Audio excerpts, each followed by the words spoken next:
Good morning student, BSc third year geography की class में आपका हार्दिक स्वागत है।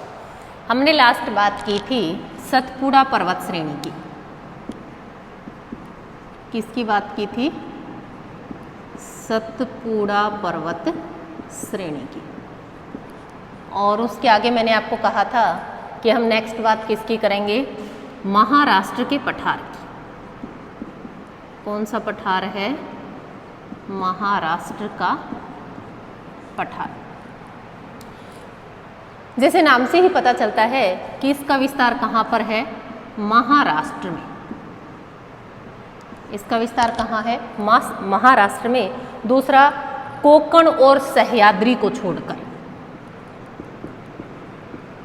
कोकण और सह्याद्री को छोड़कर महाराष्ट्र जो पठार है उसका विस्तार कोकण और सह्याद्री को छोड़कर महाराष्ट्र में इसका विस्तार पाया जाता है। देखिए, सह्याद्री हम किसे कहते हैं? पश्चिमी घाट को कहते हैं। महाराष्ट्र में पश्चिमी घाट को सह्याद्री के नाम से जानते हैं।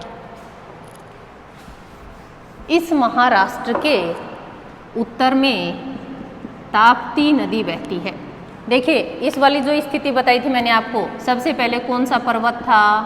विंध्याचल। उसके बाद अपनी एक नदी थी। कौन सी नदी थी? नर्मदा। उसके बाद हमने क्या पढ़ा था? सतपुड़ा। और इसके इधर कौन सी नदी है? ताप्ती नदी। ये क्रम था। इसके बाद क्या है? महाराष्ट्र का पठार। इसके बाद क्या है? महाराष्ट्र का पठार। तो हम महाराष्ट्र के पठार के लिए कह सकते हैं ना कि जो ताप्ती नदी है महाराष्ट्र के उत्तर में स्थित है। पहले विंध्याचल आता है। विंध्याचल और जो सतपुड़ा पर्वत श्रेणियां हैं उनके मध्य नदी बहती है, उसको हम बोलते हैं नर्मदा नदी। नर्मदा नदी और ताप्ती नदी के मध्य सतपुड़ा पर्वत श्रेणी और ये जो महाराष्ट्र पठार है इसकी जो उत्तरी सीमा है वह कौन सी नदी बनाती है? ताप्ती नदी बनाती है। ढाल की बात करें कि इसका जो महाराष्ट्र का पठार है इसका ढाल किस प्रकार का पाया जाता है? दक्षिण में जो इसका ढाल है वो मंद है, लेकिन उत्तर की तरफ सतपुड़ा पर्वत श्रेणी की तरफ इसका जो ढाल है वह किस प्रकार का पाया जाता है? तीव्र ढाल पाया जाता है। इस महाराष्ट्र पठार में अजंता, सतमाला, महादेव उच्च भूमि, महादेव उच्च भूमि, हरिश्चंद्र, बालाघाट, ये पर्वत छोटी छोटी पहाड़ियाँ पाई जाती हैं। कि जो महाराष्ट्र का पठार है उस पर अजंता, महादेव उच्च भूमि, सतमाला, हरिश्चंद्र, बालाघाट, ये जो पर्वत चोटियाँ हैं या ये जो चोटियाँ हैं, श्रृंखलाएँ हैं, ये यहाँ पर इस महाराष्ट्र पठार में पाई जाती हैं। ताप्ती नदी इसकी उत्तरी सीमा बनाती है, जबकि इस जो पठार है उसका ढाल दक्षिण में मंद और ताप्ती नदी या सतपुड़ा की तरफ कह सकते हैं कि उत्तर में इसका ढाल तीव्र है। और अजंता, महादेव, सतमाला, हरिश्चंद्र और बालाघाट यहाँ पर चोटियाँ पाई जाती हैं। इसको क्रम भी आपको ध्यान रखना है। सबसे पहले विंध्याचल, नर्मदा, सतपुड़ा, ताप्ती और महाराष्ट्र पठार। देखिए, आप अगर भूगोल पढ़ना चाहते हैं तो मैप अपने साथ रखें। आप मैप साथ रखें, उसमें आप स्थिति देखें, उसके अनुसार ही अपना आगे का, तो उसमें क्या रहेगा कि आपको चीज़ें आसानी से याद रहेंगी। नेक्स्ट बात करें हम महानदी। महानदी, महानदी का मैदान या महानदी बेसिन, और इसी का दूसरा नाम है छत्तीसगढ़ का मैदान। कौन सा मैदान है?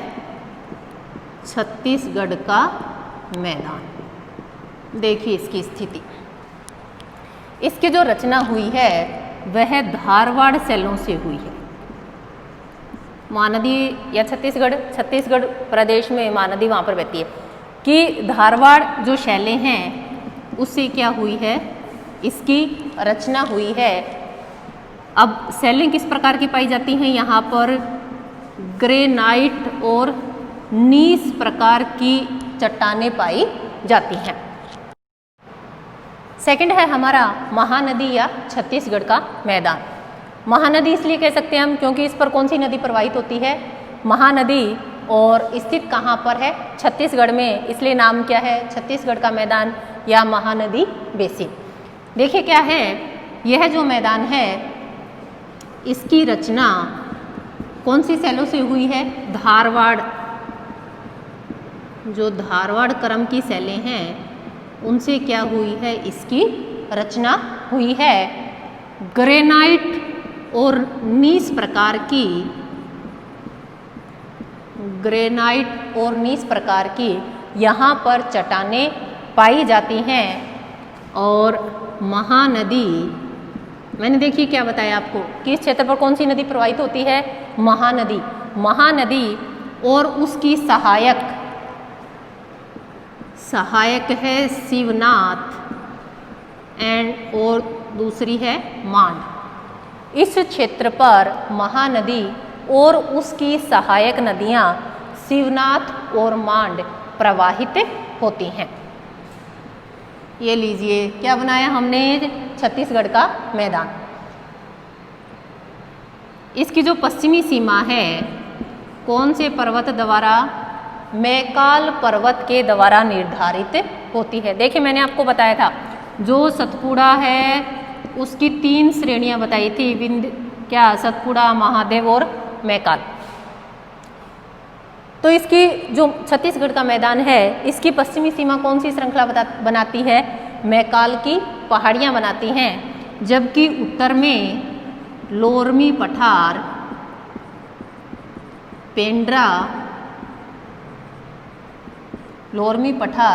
पेंड्रा तथा रायगढ़ की पहाड़ियाँ स्थित हैं। जबकि इसके उत्तरी भाग में लोरमी का पठार, पेंड्रा की पहाड़ियाँ तथा रायगढ़ की पहाड़ियाँ स्थित हैं। जबकि दक्षिणी क्षेत्र में राजहरा की पहाड़ियाँ स्थित हैं। कौन सी पहाड़ी हैं, राजहरा पहाड़ी। और कौन सी क्रम की शैलें पाई जाती हैं यहाँ पर, धारवाड़ क्रम की शैलें पाई जाती हैं। देखिए महानदी या छत्तीसगढ़ का बेसिन, जैसे ही नाम से पता चलता है कि छत्तीसगढ़ वाले राज्य में स्थित है। और नदी कौन सी प्रवाहित होती है, महानदी। इसकी रचना है धारवाड़ शैलों से हुई है जिसमें ग्रेनाइट और नीस प्रकार की चट्टानें पाई जाती हैं। महानदी और उसकी सहायक नदी जिसमें शिवनाथ और मांड नदियाँ इस क्षेत्र पर प्रवाहित होती हैं। महानदी या छत्तीसगढ़ का जो मैदान है उसकी पश्चिमी सीमा मैकाल श्रेणी द्वारा उत्तरी भाग पर लोरमी पठार, पेंड्रा पठार तथा रायगढ़ की पहाड़ियाँ स्थित हैं। जबकि दक्षिणी वाले भाग पर राजहरा की पहाड़ियाँ स्थित हैं, जो कौन सी प्रकार की शैलों से निर्मित हैं, धारवाड़ क्रम की शैलों से निर्मित है। महानदी बेसिन। नेक्स्ट हम बात करेंगे उड़ीसा उच्च भूमि। जो भी अपने भौतिक प्रदेश हैं इनको मैप के साथ पढ़िएगा ताकि आपको इनकी अगर स्थिति पता होगी तो आपको याद करने में आपको क्या रहेगी, आसानी रहेगी।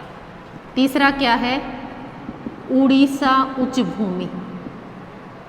उच्च भूमि कुछ भाग ऊंचाई पर स्थित होता है। क्या है, उड़ीसा उच्च भूमि। आर्कियन, ग्रेनाइट, नीस और ज्वालामुखी क्रिया द्वारा निर्मित इस प्रकार की यहाँ पर क्या पाई जाती हैं, चट्टानें पाई जाती हैं। ये क्या बना लिया हमने, उड़ीसा उच्च भूमि। इसकी जो उत्तरी सीमा है वो बनाता है छोटा नागपुर पठार। उड़ीसा उच्च भूमि की उत्तरी सीमा छोटा नागपुर पठार पश्चिमी सीमा महानदी बनाती है और पूर्व में कौन सा मैदान स्थित है? पूर्व में उत्कल का मैदान स्थित है तथा दक्षिणी पश्चिम में पूर्वी घाट स्थित है।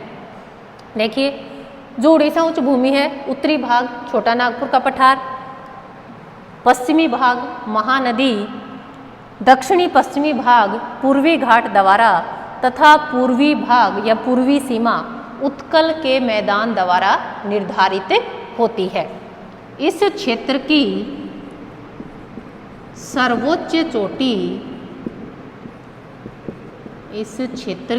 सर्वोच्च चोटी महेंद्रगिरी है। कौन सी है? महेंद्रगिरी है। इस पठार के उत्तर में मलयगिरी पहाड़ी स्थित है। इस पठार के उत्तर में मलयगिरी पहाड़ी स्थित है और इस क्षेत्र की सर्वोच्च चोटी क्या है? महेंद्रगिरी है। उड़ीसा जो उच्च भूमि है, आर्कियन, ग्रेनाइट, नीस और ज्वालामुखी प्रकार की जो चट्टानें हैं उनसे निर्मित है। बात करें इसकी स्थिति कहाँ है? छोटे नागपुर का पठार इसकी उत्तरी सीमा बनाता है, महानदी इसकी पश्चिमी सीमा बनाती है और दक्षिण पश्चिम में पूर्वी घाट तथा पूर्व में उत्कल का मैदान स्थित है। उड़ीसा उच्च भूमि की सर्वोच्च चोटी महेंद्रगिरी है तथा उड़ीसा उच्च भूमि के उत्तर में एक पहाड़ी स्थित है जिसका नाम मलयगिरी पहाड़ी है। क्लियर है? नेक्स्ट हम बात करेंगे दंडकारण्य। देखिए, आपके जो कंपटीशन एग्जाम है उसमें भी पूछा जा सकता है कि दंडकारण्य क्या है, या मैप में भी बहुत बार आ जाता है कि इसकी स्थिति बताइए। दंडकारण्य पूछ लिया जाता है कि मैप में इसकी स्थिति बताइए कि दंडकारण्य भारत के मानचित्र पर उसकी स्थिति क्या है। उड़ीसा,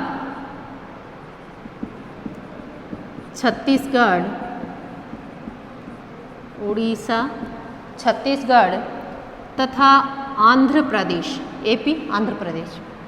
दंडकारण्य जो है कुछ भाग उड़ीसा, कुछ भाग छत्तीसगढ़ और कुछ भाग आंध्र प्रदेश में इसका पाया जाता है। अब आपने कहा कि दंडकारण्य की स्थिति है उड़ीसा है। देखिए, ऐसा भौतिक प्रदेश है, प्रत्येक जो राज्य होता है उसमें पर्वत, पठार, मैदान, नदियाँ सारे चीज़ पाए जाते हैं। तो जो दंडकारण्य है पूरी उड़ीसा पर स्थित नहीं है बल्कि उसके कुछ भाग पर इसकी स्थिति पाई जाती है। दंडकारण्य की अगर बात करें, इसका जो विस्तार है या क्षेत्रफल है 89,078 किलोमीटर क्षेत्रफल पर इसका विस्तार पाया जाता है। ये हमने बना लिया दंडकारण्य। इसके देखिए दो पार्ट हैं, दंडकारण्य उच्च भूमि और सेकंड है दंडकारण्य घाट। ऊंची भूमि भी पाई जाती है और इसमें घाट भी पाई जाती हैं, गहरी घाटियाँ भी पाई जाती हैं। तो दंडकारण्य जो क्षेत्र है उसको दो पार्ट्स में डिवाइड करते हैं भू आकृतिक दृष्टि से। एक है दंडकारण्य उच्च भूमि और दूसरा है हमारे पास दंडकारण्य घाट। तो ये तो बना ली हमने उच्च भूमि और ये बना लिया घाट। तो जो उच्च भूमि है कौन सी है? उच्च भूमि कौन सा पठार स्थित है? बस्तर का पठार। इस दंडकारण्य उच्च भूमि पर एक पठार स्थित है, पठार का नाम है बस्तर का पठार। ये हमारा क्या है? घाट, कालाहांडी घाट।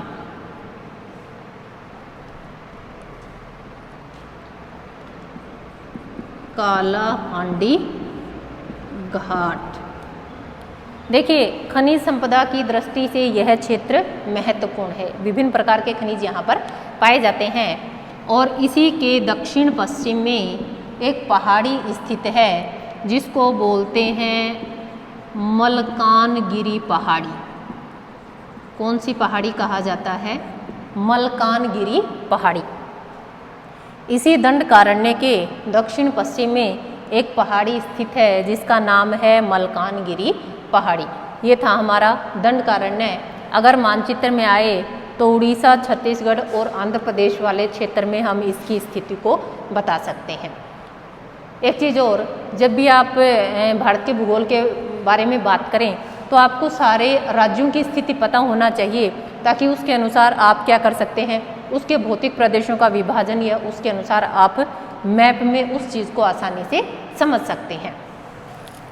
नेक्स्ट बात करेंगे हम, दंडकारण्य के बाद है हमारा तेलंगाना। चलो ये बताइए, तेलंगाना जो राज्य बना, कौन से राज्य का हिस्सा है? कौन से राज्य को विभाजित किया गया तब तेलंगाना का राज्य अस्तित्व में आया? तेलंगाना क्या था? आंध्र प्रदेश। किसका पार्ट था? आंध्र प्रदेश का। आंध्रा का मैदान। देखिए, दोनों चीज़ों से बोल सकते हैं हम, तेलंगाना या आंध्रा का मैदान। जो तेलंगाना मैदान था, कैम्ब्रियन पूर्व की जो चट्टानें हैं, कौन सी? नीस चट्टान। कैम्ब्रियन पूर्व की नीस चट्टानों से निर्मित है। क्या बना लिया? तेलंगाना। दो भाग थे इसके, एक था तेलंगाना और दूसरा था रायलसीमा उच्च भूमि। रायलसीमा उच्च भूमि। जो तेलंगाना वाला ये क्षेत्र है, संप्राय मैदान है। किस प्रकार का मैदान है? संप्राय मैदान। आपने नदी की अवस्थाओं के बारे में पढ़ा होगा, डेविस का अपर्दन चक्र, उसमें इसका वर्णन करता है संप्राय मैदान का। जब नदी डेल्टा का निर्माण करती है, उससे पूर्व नदी पूरे क्षेत्र पर बहकर तब डेल्टा का निर्माण करती है। जब नदी बहती है और जो मिट्टी होती है उसको पूरे को मैदान पर फैला देती है, तो कौन सा मैदान बनता है? संप्राय मैदान। कहीं कहीं बालू के टीले भी देखने को यहाँ पर मिलते हैं, क्योंकि पानी की गति कम हो जाती है। जो रायलसीमा उच्च भूमि है, किस प्रकार का मैदान है? समतल मैदान है। रायलसीमा उच्च भूमि किस प्रकार का मैदान है? समतल मैदान है। नेक्स्ट बात करेंगे हम कर्नाटक के पठार की। आंध्र प्रदेश हो गया, उसके बाद कर्नाटक। पास में लगता कौन सा स्टेट है? कर्नाटक। पठार का नाम, मैदान का नाम कर्नाटक का मैदान। अब पूछा जाए कि इसका विस्तार कौन से राज्य में है, तो एक तो किस में है? कर्नाटक में, और इसके पास दूसरा कौन सा है? केरल। सही है कि जो कर्नाटक का मैदान है उसका विस्तार कर्नाटक और केरल राज्यों में पाया जाता है। शैलें या कह सकते हैं चट्टानें किस प्रकार की पाई जाती हैं? आर्कियन युग से आधुनिक युग तक की, आर्कियन युग से आधुनिक युग तक की चट्टानें यहाँ पर पाई जाती हैं। बात करें औसत ऊंचाई की, 600 से 900 मीटर तक इसकी औसत ऊंचाई पाई जाती है। कहीं कहीं 1200 मीटर तक भी इसकी ऊंचाई पाई जाती है। ये लो जी, क्या बना लिया? कर्नाटक का मैदान। उत्तर में जो उच्च भूमि है, क्या लिखेंगे?